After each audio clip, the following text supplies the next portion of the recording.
सर्व स्वराज्य अधिकारी बनने की, सदा साक्षीपन की सीट पर सेट रहने की, अचल अडोल रहने की, सदा दातापन की स्मृति से सभी को ज्ञान शक्ति गुण का सहयोग देने की, रहम दिल आत्मा बनने की, सदा अपने चेहरे से बाप का चित्र दिखाने की, श्रेष्ठ आत्मा बनने की, खुश नसीब खुशनुमा रहने वाला रूहानी गुलाब बनने की। अव्यक्त बाप दादा की हम आत्माओं के लिए आज की अव्यक्त मुरली से शिक्षाएं। याद में रहकर हर कर्म करना है, यही विधि है पाप कर्मों से बचने की। समझ मिलती है कि संकल्प बोल कर्म सब प्रभु जी की याद में करने हैं।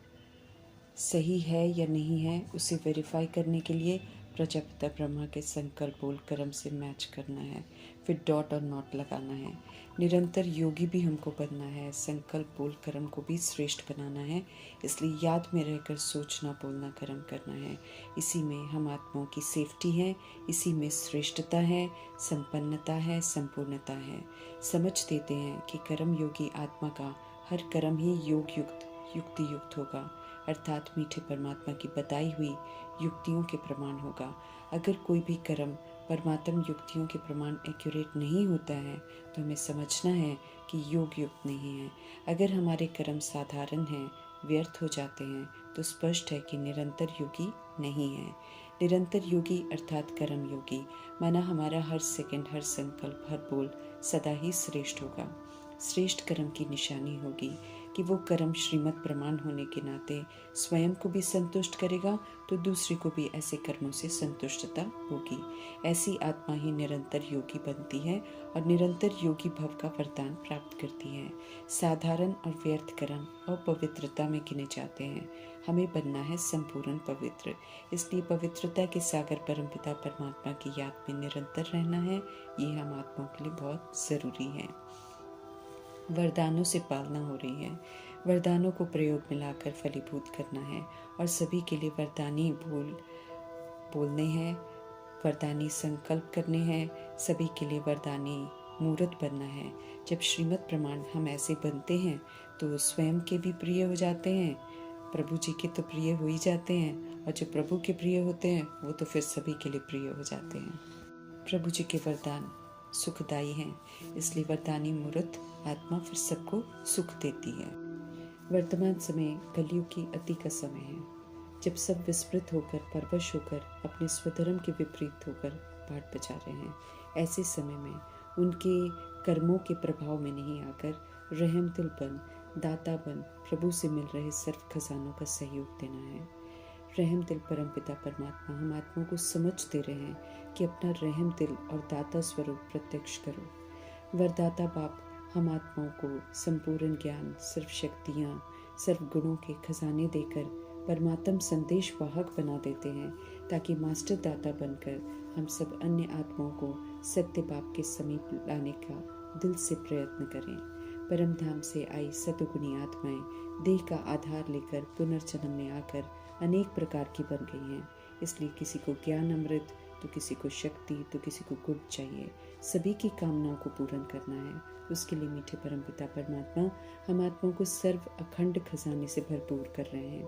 उनसे खजाने लेकर प्रयोग में लाकर हमें संपन्न बनना है। सेवाओं पर हमें सदा हाजिर रहना है। दिन प्रतिदिन समय समाप्ति का आ रहा है। आत्माएं असंतुष्ट हैं, आत्माएं भटक रही हैं, नए सहारे ढूंढ रही हैं, और प्रभु जी ने अपने बच्चों को नया सहारा देने के निमित्त बनाया हुआ है। स्मृति दिला रहे हैं हमारे कर्तव्यों के प्रति। उमंग उत्साह से इस सेवा पर हमको हाजिर रहना है। ज़रूरत के समय एक बूंद का भी महत्व है, इसलिए इस समय दी हुई अंजलि का संदेश का भी महत्व है। समझते रहें कल्याणकारी परमपिता परमात्मा कि वर्तमान समय हम सभी आत्माओं का रहम दिल और दाता स्वरूप प्रत्यक्ष होने का समय है। स्मृति दिला रहे हैं कि ब्राह्मण आत्माओं के अनादि स्वरूप में भी दातापन के संस्कार भरे हुए हैं। आत्माएं सतुगुणी हैं। कल्प वृक्ष के चित्र में, वृक्ष की जड़ में, क्योंकि जड़ द्वारा ही सारे वृक्ष को सब कुछ पहुंचता है। आदि स्वरूप भी देवता रूप है, दाता का है, देने वाला है। मध्य का स्वरूप भी पूज्य चित्र है, वरदान, दुआएं, आशीर्वाद देने वाला दाता रूप है। हम सभी आत्माओं की ओरिजिनलिटी जो है वो विशेष स्वरूप की है, वो दातापन की है। वर्तमान समय में भी प्रभु का बनकर परमात्म संदेश वाहक का विश्व में बाप की प्रत्यक्षता का संदेश फैला रहे हैं। अनादि आदि मध्य और वर्तमान की स्मृति दिलाकर मीठे मीठे परमपिता परमात्मा हम आत्मा को कहते हैं कि अब चेक करो कि अनादि आदि दातापन के संस्कार हमारे जीवन में सदा इमर्ज रूप में हैं। क्या हम मास्टर दाता का पाठ बजा रहे हैं? चेक करने के लिए फिर निशानी भी स्पष्ट कर रहे हैं कि दातापन के संस्कार वाली जो आत्मा है वो कभी भी मांगता नहीं होगी, कुछ पाकर फिर देने की इच्छा नहीं रखेगी। संकल्प मात्र भी वो नहीं सोचेगी कि कोई दे तो मैं दूँ, कोई करे तो मैं करूँ, बल्कि वो निरंतर खुले भंडार उनके होते हैं और वो सदैव सबको देते रहते हैं, लेने की कामना कभी नहीं रखते हैं। अपने बच्चों में दातापन के संस्कार मीठे परमात्मा देख रहे हैं। सदैव दाता परमपिता परमात्मा समझ देते हैं कि कभी भी ये संकल्प नहीं करना है कि ये हो तो मैं भी ये करूं। दातापन के संस्कार वालों को तो सर्व तरफ से सहयोग स्वतः ही प्राप्त होता है, क्योंकि वे जब दिव्यता का सहयोग देते हैं तो स्वतः ही फिर उनसे भी रिटर्न में सहयोग मिलता है, क्योंकि जो हम देते हैं वही तो वापस हमें मिलता है। मास्टर दाता बनते हैं। परमात्म देन का तो सिर्फ आत्माओं से नहीं बल्कि प्रकृति से भी सहयोग प्राप्त होता है। ये देने का सूक्ष्म हिसाब है सृष्टि रूपी ड्रामा में कि जो सदा दाता बनता है वो पुण्य करता है, और उस पुण्य का फल जो है समय पर सहयोग और समय पर सफलता उस आत्मा को प्राप्त जरूर कराता है और सहज होता है। इसलिए सदा दातापन के संस्कार इमर्ज रूप में रखने हैं। पुण्य कर्म के खाता का 1 का 10 गुना फल मिलता है। समझते रहें अव्यक्त बाप दादा कि सारे दिन में नोट करना है कि संकल्प वाणी संबंध संपर्क द्वारा पुण्य आत्मा बनकर पुण्य का खाता हम कितना जमा कर रहे हैं। मनसा सेवा ने भी आत्माओं का जमा का खाता बढ़ाया है। इसलिए मनसा सेवा में श्रेष्ठ स्मृति और आत्मिक भाव से पुण्य का खाता कितना जमा किया है चेक करना है। वाणी के द्वारा कमज़ोर आत्मा को खुशी में लाने का, परेशान को शान की स्मृति में लाने का, दिल शिकस्त आत्मा को अपनी वाणी के द्वारा उमंग उत्साह में लाने का, संबंध संपर्क से आत्मा को अपने श्रेष्ठ प्रभु के संग का रंग अनुभव कराने का, ये सेवा हम कहाँ तक कर रहे हैं। इस विधि से जब हम सेवा करते हैं तो पुण्य का खाता जमा होता है। तो कहाँ तक ये पुण्य का खाता हमने जमा किया है इसको चेक करना है।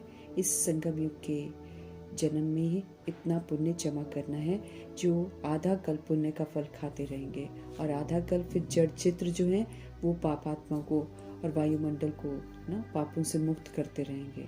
तो श्रीमत पर चलकर पुण्य कर्म करने का ज़बरदस्त फल मिलता है।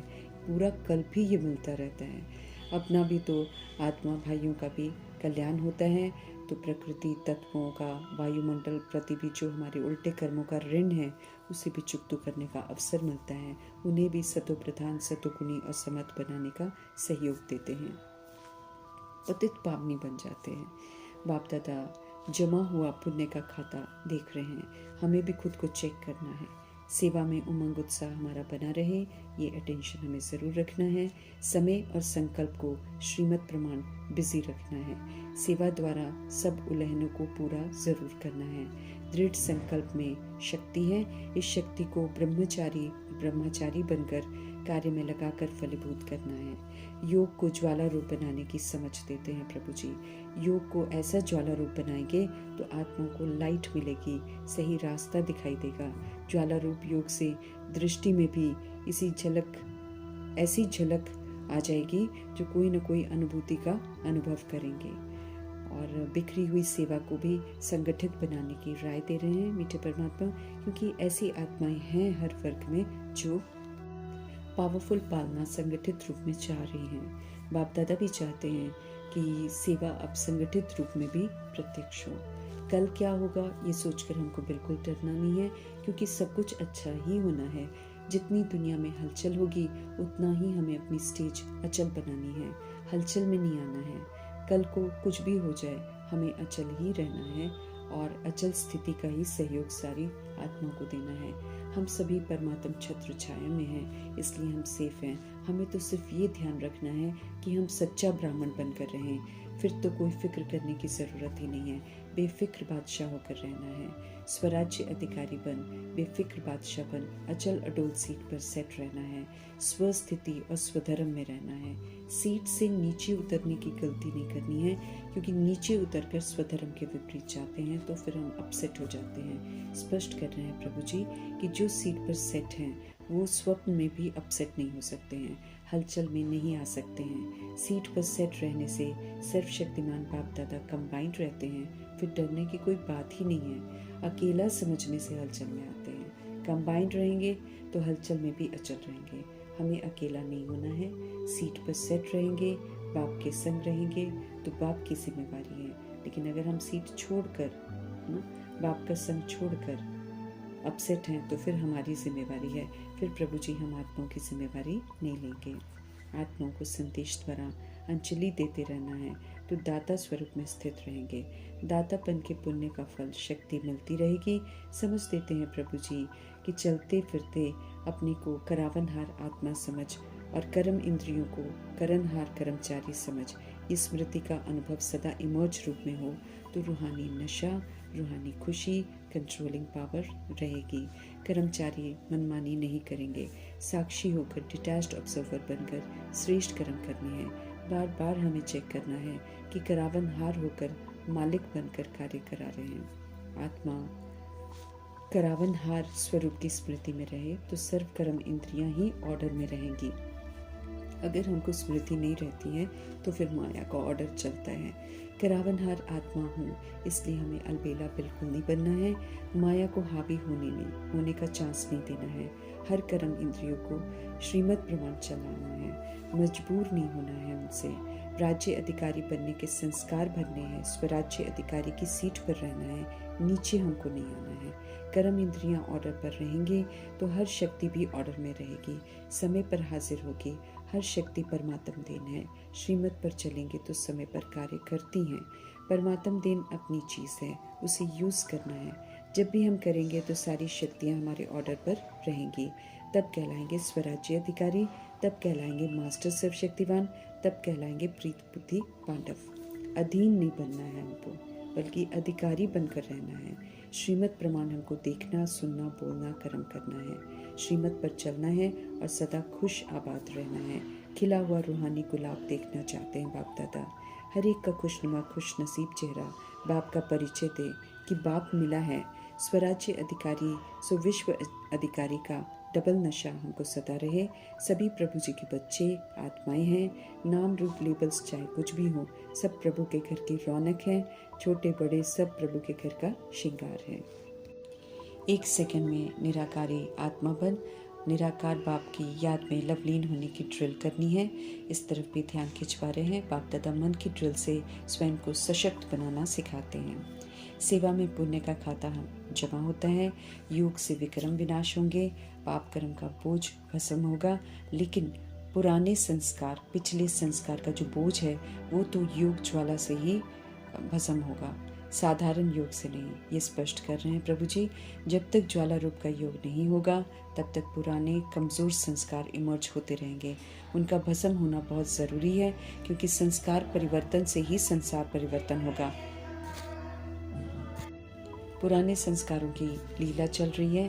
बीच बीच में ये पुराने संस्कार फिर से इमर्ज होते हैं, लेकिन इनका नाम निशान खत्म हो, संस्कार परिवर्तन हो जाए, इसके प्रति विशेष अंडरलाइन करवा रहे हैं बाप दादा। व्यर्थ संकल्प, व्यर्थ समय भी हमारा बहुत नुकसान करते हैं। दृढ़ता से इन्हें समाप्त करना है। वैरायटी संस्कारों से प्रभाव मुक्त रहते हुए, ईश्वरीय विधि से चलते हुए संस्कार मिलन की महारास करनी है। भिन्न भिन्न तरह के अलबेलेपन से हमें खुद को मुक्त रखना है। संपन्न और संपूर्ण बनने में ये बहुत बड़े विघन रूप हैं। समर्थ बनने की शिक्षा देने वाले अव्यक्त बाप दादा जी का धन्यवाद करते हुए